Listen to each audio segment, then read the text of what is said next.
Hey there, besties. Let's talk about Tory Lanez. He's been sentenced to 10 years for the Meg The Stallion SHOOTing that he was convicted on back in July, whenever it was, okay? So this is like breaking news on August the 8th. This is from NPR, a reliable source. I would rather go to someone like them than to just listen to what blogs say, okay? Tory Lanez sentenced to 10 years for Megan The Stallion, SHOOTING. All right. So this is as of 6:36, August the 8th. Okay. Rapper Tory Lanez was sentenced to 10 years in prison Tuesday in Los Angeles for what he did to Meg The Stallion. Last December, Tory Lanez, whose given name is Daystar Peterson, was found guilty of what he did to Meg The Stallion in the foot on July 2020 as they left a party at the home of celebrity Kylie Jenner. They just had to throw Kylie's name in there.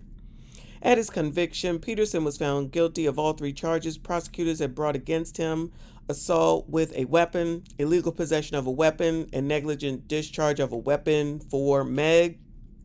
When it occurred, Meg, whose given name is Megan Pete, had left the party with Peterson along with another woman, Kelsey Harris, who was at the time Megan's assistant and a close friend, as well as Peterson's bodyguard. After Pete and Peterson, got out of the car and he began to use the weapon at her feet. Prosecutors had sought a sentence of 13 years in prison for the rapper. 10, 13 sound all the damn same to me. After the incident, they said Peterson launched a campaign to humiliate, and re-traumatize the victim and weaponize misinformation on social media to turn public opinion against Meg. Now, I think that's some BS right there. All people do is use social media for their own evil reasons. So why is it that he is being held accountable but no one else is? Meg is the one that went on to, what is her name? Oprah's friend Gayle King lying, but nobody got anything to say about that. Come on now, y'all. In the immediate aftermath of the incident, Pete told police that she had stepped on broken glass. During her testimony at Peterson's trial last December, she said that she was so afraid of the police and Peterson that she couldn't immediately tell the truth. Now, let's keep in mind, and I'm not, saying one way or the other about none of this. In 2020, everybody was all riled up. We was all at home. People was out in the streets. They were protesting Black Lives Matter. What's his name that, died? Can't think of his name right now. Y'all, I'm old. And so everyone had this, oh my God, I'm scared of the police, the oppressor, okay? I can understand where she's coming from. I say all that to say for that reason, right? She said, I don't feel safe in the car. I don't feel safe with the police, she said through tears. She also testified that Peterson had offered her and Harris $1 million each to keep quiet about what happened. Just $1 million, Tory? Come on now. On an album released 2 months after the incident, Peterson included lyrics denying that he had hurt her and asserting that he had been framed. Well, y'all let everybody else say whatever the hell else they want to say in music, but now all of a sudden Daystar can't say what he wants to try to defend himself.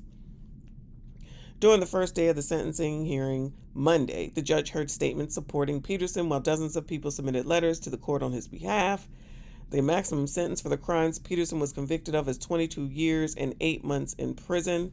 However, due to a recently passed California law that is meant as a measure of criminal justice reform in California, courts are now required to impose the middle length of a possible prison term unless there are aggravating circumstances. Judge Harford had previously denied Peterson's request for a retrial. Peterson, who is a Canadian citizen, also potentially faces deportation from the U.S. after he serves his sentence. Child, you should want to leave after all this anyway, in my opinion, okay? But that's just me. Sorry for what happened to you, Daystar, all right? But this is how I'm going to look at this, y'all. Let me give you my 2 cents on all this foolishness. 1, Daystar, Tory, was sitting up here trying to get with Kylie Jenner allegedly at the time that all this was going on. If all of them had them asses home like they were supposed to be during a pandemic, this wouldn't have happened. Okay? He trying to get at Kylie. From what I understand, allegedly, Kylie was trying to get at him. Meg don't like it. I be trying to tell y'all, I know females. I don't care what none of y'all say. I be knowing these females, okay? Because lest we not forget, Meg and what's her name left Tory there with Kylie. But they turned back around and came back and pulled his ear and said, nah, you bringing your itch ass on. Because they knew, one of them knew, the odds are something was about to go down with Kylie and Daystar, Tory. They not going to let her win. You not going to get my man. They not going to let her win. Nuh-uh, you my man. You going to come with me, you my man. And that's probably what they was arguing about. They was arguing about Kylie. I saw you flirting with her. You was all up in her face. You're not going to do that to me. You being disrespectful to black women. Or whatever it was, y'all. And she could have kept going. They both could have kept going. He could have Ubered home. I'm sure he has a way to get home. I'm sure somebody would have came and got him. I'm sure Kylie would have took him home, had her driver do it, get her boyfriend to do it at the time. Because let's not act like she wasn't still with Travis Scott. Come on now, stop it. But that's a whole nother stream, all right?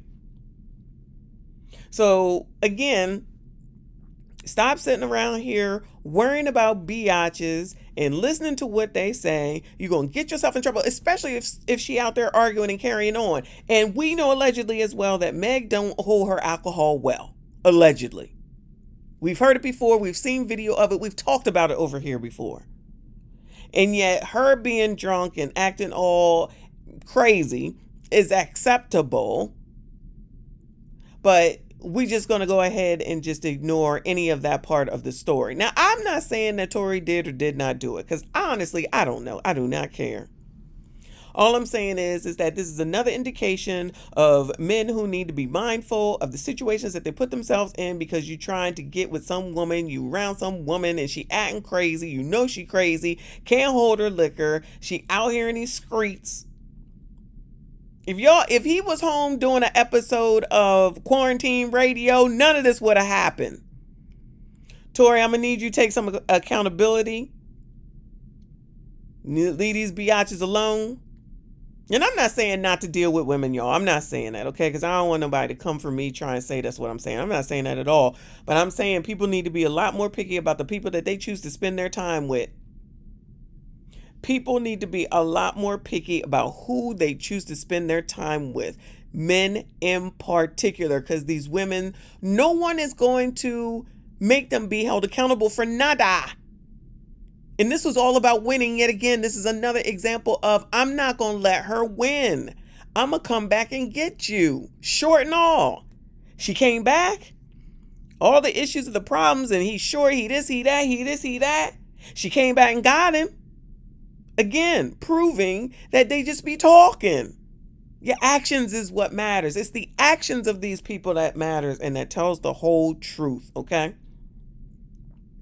They weren't going to let that daggone Kylie win Tory, because odds are, she could have got rid of Travis. I know she has now, and taken Daystar, and then Meg be on the outs. And from what I understand, he was also messing with Kelsey. So they both over there, I'm not going to let you do this to me. You can do this to me, not me. Me. There's still a bunch of female crap. There's still a bunch of female relationship crap at the end of the daggone day. Know when to take your loss and go home. Know when to say, I ain't participating in this foolishness. I got my own way home. I ain't got time for it. You either down with it or you're not. I'm going to stay. I'm not going to be dragged out of here because you said so. You're not going to tell me. This is half damn crazy. So preventable, so unnecessary. And if it's a whole bodyguard in the car, which I never understood, why the hell was that person never tried it out? And maybe they were, and I just don't know. He don't know nothing. Why wasn't he handling the weapon? Ain't that his job? Child, I'll be so confused with you rappers. Not y'all, but with these rappers. This is half damn crazy, but I guess he can appeal it. I don't know, child. I don't know how it works. Good luck to Tory Lanez. Yeah, it's probably getting deported when it's all up and done. Maybe you can get out for good behavior. You got these gremlins out here, red rumming people, and they get out, but Tory Lanez gets held. This is crazy. But I know I'm not allowed to say that, but a bunch of you biatches can say that about Carly. She didn't do anything. She need to be let go. She don't deserve nothing. But I'm pretty sure it'll be like, yeah, that ninja.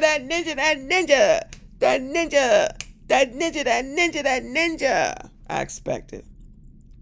But anyway, y'all, FYI, shout out to whoever sent me the message about this. Appreciate you. Y'all let me know what you think.